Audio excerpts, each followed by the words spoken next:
मोमो बनाउनको लागि मैले लिएको छु आधा किलो चिकनको किमा, 100 ग्राम प्याज, काटेको प्याज, 20 लोक भन्छ यहाँ चाहिँ, हामीले नेपालमा चाहिँ यसलाई लसुनको पत्ता भन्ने गरिन्छ। थोरै लसुनको पत्ता, थोरै प्याजको पत्ता,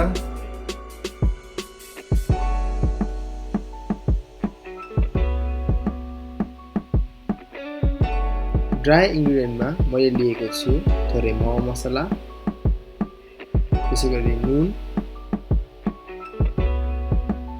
थोरै जिराको धुलो, थोरै धनियाको धुलो र थोरै गरम मसला,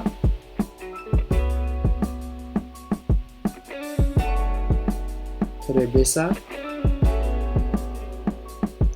र अदुवा लसुनको पेस्ट।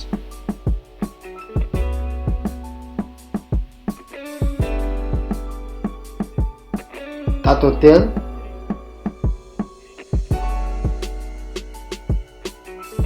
यसलाई हजुरहरूले एकदम मजाले मिक्स गर्नुपर्ने हुन्छ।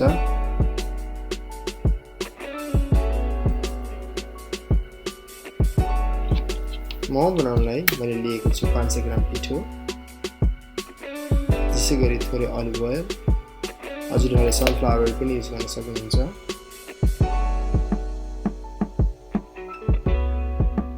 थोरै नुन, थोरै मनतातो पानी, हजुरहरूले चिसो पानी पनि युज गर्न सक्नुहुन्छ, तर मनतातो पानीले भने हाम्रो डो एकदम सफ्ट हुन्छ। यसलाई मजाले मुस्ने,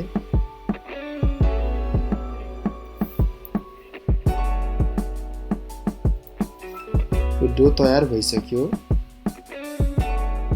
र यसलाई हामीले प्लास्टिक फोल्डले र्याप गरेर यसलाई 10-15 मिनेट रेस्ट गरेर राख्ने। मैले आज पास्ता मसिनले मोमोको सिट बनाउने छु। हजुरहरूले हेर्न सक्नुहुन्छ यो पास्ताको सिट एकदम राम्रो निस्किन्छ यो पास्ता मसिनबाट। नर्मली हामी घरमा बेल्नाले बेल्दाखेरि कुनै साइज ठुलो, कुनै साइज सानो र कुनै मोटो र कुनै पातलो हुने गर्छ, तर यसले भने सबै साइज एउटै निकाल्न सजिलो हुन्छ।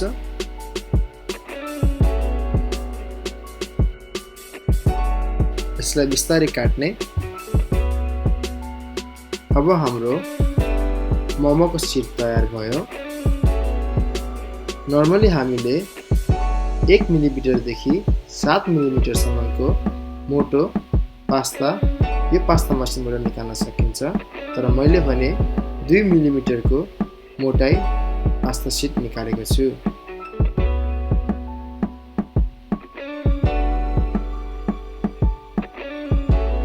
यसलाई मैले चेप्टो सेपमा बनाएको छु।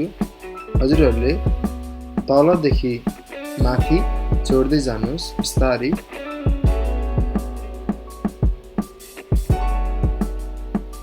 यो चेप्टो सेप तयार भयो। मोमोको धेरै सेपहरू बनाउन सकिन्छ, तर आज मैले भने चेप्टो र गोलो सेप बनाएको छु। गोलो सेपको लागि पनि एकै ठाउँमा तलदेखि माथि टास्दै जाने।